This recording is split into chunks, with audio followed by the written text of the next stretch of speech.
Le choix impossible de Miguel. Miguel n'aurait jamais cru qu'un jour sa vie basculerait sur une question aussi brutale, choisir entre sa femme et sa mère. L'idée lui aurait semblé absurde, presque indigne, tant l'amour pour ces deux femmes coulait dans ses veines comme une évidence. Mais ce matin-là, à Guadalajara, un ultimatum lancé par Sophia, son épouse, fit trembler les fondations de tout ce qu'il croyait immuable. Ce qu'il ignorait encore, c'est qu'un visiteur inattendu, plus tard, viendrait lui révéler la vérité cachée derrière l'honneur, la loyauté et le poids du remords. L'air frais du matin caressait les rues du quartier Libertad. À travers les fenêtres entr'ouvertes, les parfums de café épicé et de brioche tiède se mêlaient au son lointain des vendeurs ambulants. Dans la petite maison familiale, Miguel se tourna dans le lit conjugal. Les bruits familiers de casseroles et de vaisselle l'informaient déjà que sa mère, Doña Carmen, s'activait dans la cuisine. Depuis 30 ans, ce rituel n'avait jamais changé, préparer le petit déjeuner était pour elle un devoir, mais aussi un geste d'amour silencieux. À 42 ans, Miguel était superviseur dans une usine textile. Ses épaules larges portaient les traces d'années de travail acharné, ses mains, tannées par les machines et les registres, racontaient son histoire mieux que des mots. Dans ses yeux persistait une étincelle de bonté héritée de son père, disparu trop tôt. Il avait grandi au sein de valeurs immuables, le respect des anciens, l'amour sacré de la famille, et cet honneur mexicain qui se transmet de génération en génération. Des principes solides, qu'il pensait inébranlables. Mais la vie, sournoise, allait bientôt les mettre à l'épreuve la plus cruelle. À ses côtés, Sophia s'agitait dans le lit. Elle avait 35 ans, une beauté affirmée, le port fier, et une ambition qui dépassait de loin les limites de leur réalité matérielle. Née à Zapopan, dans une famille de classe moyenne, elle avait toujours nourri le sentiment qu'elle méritait mieux, plus, autre chose. Son mariage avec Miguel lui avait apporté stabilité et respectabilité, mais la présence constante de sa belle-mère était devenue pour elle un fardeau insupportable. Elle fait encore du bruit, marmonna-t-elle en se couvrant la tête d'un oreiller. Miguel soupira. Combien de fois avait-il déjà eu cette conversation? Trop souvent. C'est sa maison, Sophia. Elle a toujours fait ça, répondit-il d'une voix lasse. Notre maison, le corrigea-t-elle sèchement. C'est censé être notre maison. Ces mots tombèrent comme un couperet. Une fissure invisible parcourait leur foyer, creusée par des regards fuyants, des remarques acides, des gestes mesquins. Ce qui n'avait d'abord été qu'une gêne mineure était devenu une guerre froide, une bataille silencieuse pour le territoire et pour l'amour de Miguel. Doña Carmen, 73 ans, était une femme menue mais d'une résilience d'acier. Veuve depuis 15 ans, elle avait consacré chaque fibre de son être à son fils unique. Lorsque son mari Arturo était mort, Miguel avait refusé qu'elle vive seule, il l'avait supplié de rester dans la maison familiale. C'était ce que son père aurait voulu, ce que dictait la tradition, et surtout, ce que son cœur exigeait. Mais pour Sophia, c'était une chaîne invisible qui l'empêchait de respirer. Dans la cuisine, Carmen fredonnait une vieille chanson de Pedro Infante en remuant doucement les œufs brouillés. Ses mains ridées, mais toujours précises, s'activaient avec une grâce apprise au fil des décennies.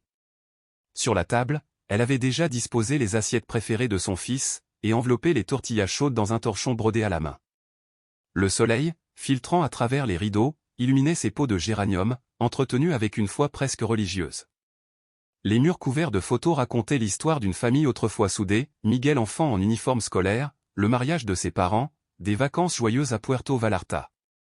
Des souvenirs figés qui se fissuraient peu à peu sous le poids du présent.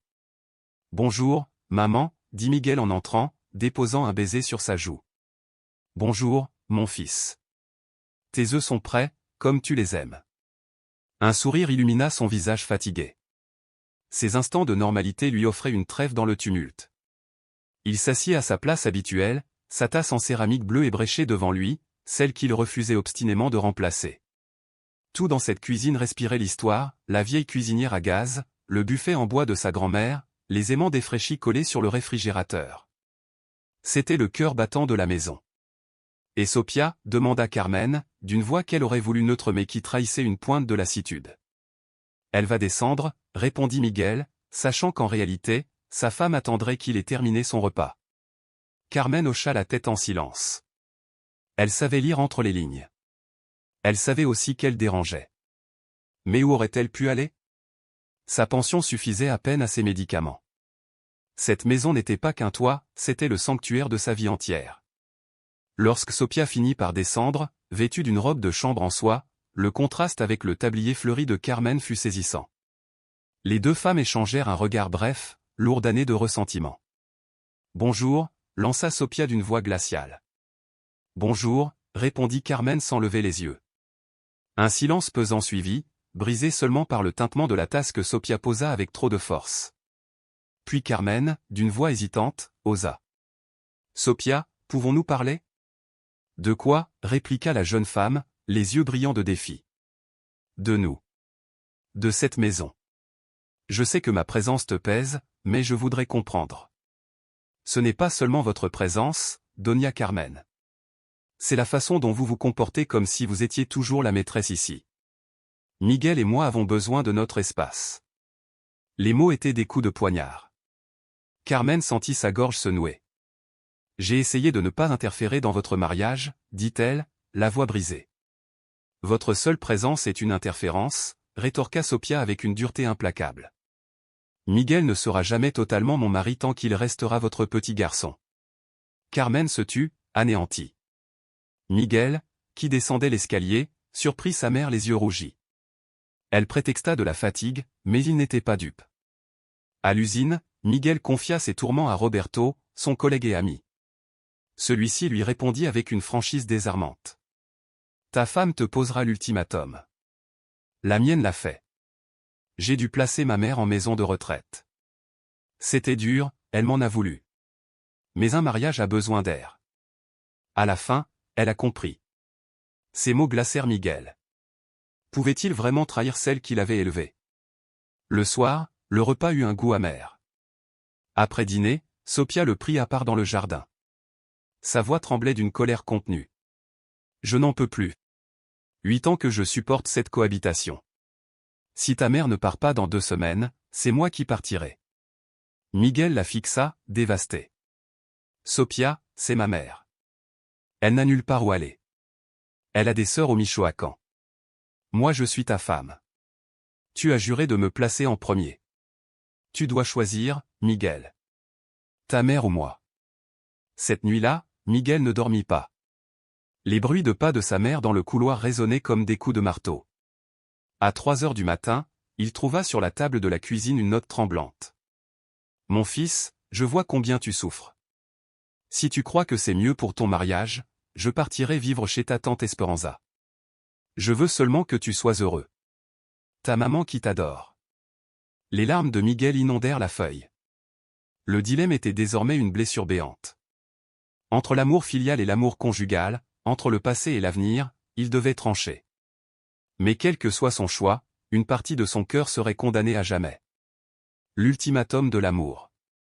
Sa mère, dans son infinie bonté, était prête à tout sacrifier pour lui, comme elle l'avait toujours fait. Mais Miguel, le cœur serré, se demandait, était-ce vraiment la bonne solution, ou simplement la plus facile? Les jours suivants furent un supplice silencieux. Chaque matin, il voyait sa mère se mouvoir dans la maison avec une lenteur douloureuse, comme si elle adressait un adieu discret à chaque recoin, à chaque meuble, à chaque souvenir gravé dans ses murs. On aurait dit qu'elle commençait déjà son exil, le cœur en lambeaux. Sophia, en revanche, semblait transformée. Plus légère, presque soulagée, elle avait retrouvé une douceur qu'elle n'avait pas montrée depuis des mois. Son sourire revenait timidement, comme un soleil après une longue saison de pluie. Au travail, Roberto, son ami fidèle, le félicita. « C'est la bonne décision, mon frère. Ça fera mal au début, mais à la fin, tout le monde sera soulagé. » Mais Miguel n'éprouvait aucun soulagement. Rien en lui ne vibrait de justesse. Il avait l'impression de trahir ses propres racines. Le soir même, alors qu'il prenait le repas, il observa les 2 femmes qui partageaient sa vie et son cœur. Sa mère, Doña Carmen, picorait sa nourriture sans appétit, le regard empli d'un mélange insoutenable, un amour inconditionnel, indestructible, et une tristesse si profonde qu'elle en devenait presque tangible. Sophia, elle, souriait avec une chaleur nouvelle, un éclat qu'il n'avait pas vu depuis longtemps. Ce contraste lui déchira l'âme. Après le dîner, Miguel rejoignit sa mère pour l'aider à laver la vaisselle. D'une voix hésitante, il lui demanda. « Maman, serais-tu vraiment prête à partir ?» Elle releva les yeux, ses pupilles sombres brillant d'une tendresse infinie. « Si c'est ce dont tu as besoin pour être heureux, oui. Ces simples mots transpercèrent le cœur de Miguel comme une lame glacée. Sa mère était prête à sacrifier son confort, son foyer, sa vie quotidienne, juste pour qu'il puisse préserver son mariage. C'était l'acte ultime d'amour maternel. Mais pour Miguel, cela ressemblait à une trahison silencieuse de tout ce qu'elle lui avait enseigné depuis toujours, la loyauté, la famille, le courage de défendre ce qui est juste. La nuit où il décida enfin de lui parler, une pluie fine tombait sur Guadalajara. Il la trouva assise dans le salon, ses doigts habiles jouant avec des aiguilles à tricoter. L'odeur de laine et de souvenirs emplissait la pièce. « Maman, nous devons parler, dit-il d'une voix brisée. Elle leva les yeux. Elle savait déjà.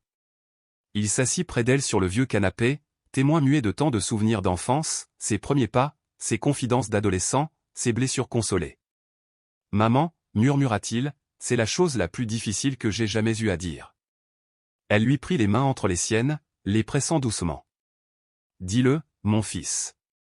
N'aie pas peur. » Alors les mots sortirent, lourds, irréversibles. « Je crois qu'il serait mieux que tu ailles vivre quelque temps chez tante Esperanza. » Même si elle s'y attendait, la phrase la frappa comme un coup de tonnerre. Ses yeux se fermèrent, ses épaules s'affaissèrent. Quand elle parla, sa voix tremblait. « Est-ce ce que tu veux, ou ce que Sophia veut ?» La question le désarma. Au fond de lui, il connaissait la vérité. « Mon mariage s'effondre, maman. Sophia dit qu'elle partira si les choses ne changent pas. Et toi, que veux-tu vraiment ?» insista-t-elle avec douceur. Miguel resta silencieux. C'était la question qu'il fuyait depuis trop longtemps. « Je ne sais plus, murmura-t-il. Je suis coincé entre vous deux. » Alors, d'une voix calme mais ferme, Doña Carmen déclara. « Mon fils, je ne veux pas que ton mariage se termine à cause de moi. Si ma présence cause tant de problèmes, alors je partirai. Mais je ne veux pas que tu portes le poids de la culpabilité. » Miguel sentit ses larmes brûler ses yeux. « Comment ne pas me sentir coupable ? Tu es ma mère. » Elle posa une main tremblante sur sa joue. « Je l'ai fait par amour, pas comme un investissement. Un fils ne doit rien à sa mère pour l'avoir élevé. » Cette nuit-là, Miguel l'aida à préparer ses cartons. Chaque objet qu'elle rangeait vibrait d'un souvenir, une photo jaunie de son mariage, les assiettes de sa propre mère, les lettres d'amour de son père disparu. Chaque geste était une déchirure. Pendant que Doña Carmen se séparait douloureusement de ses racines, Sophia planifiait déjà de redécorer la chambre bientôt libre. « On pourrait mettre un bureau ici, » disait-elle avec enthousiasme, comme si elle effaçait toute trace de la belle-mère. Chaque mot sonnait comme un coup de poignard dans le cœur de Miguel. La veille du départ, il trouva sa mère dans le jardin. Elle effleurait tendrement ses plantes, ses roses, ses jasmins. « Qui va s'occuper de mes fleurs ?» demanda-t-elle d'une voix tremblante. « Je le ferai, maman. »« Je te le promets, » dit Miguel. Elle sourit tristement. « Je ne t'en veux pas, mon fils. Je comprends que les temps changent. Les jeunes femmes veulent leur indépendance. » Il baissa les yeux.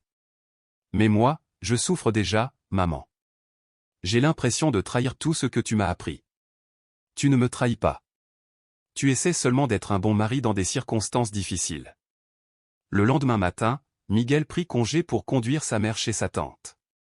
Le ciel, d'un gris pesant, semblait partager leur douleur. Les voisines vinrent saluer Doña Carmen, certaines les larmes aux yeux. On aurait dit un enterrement de son vivant. À la porte, Sophia l'embrassa poliment et murmura.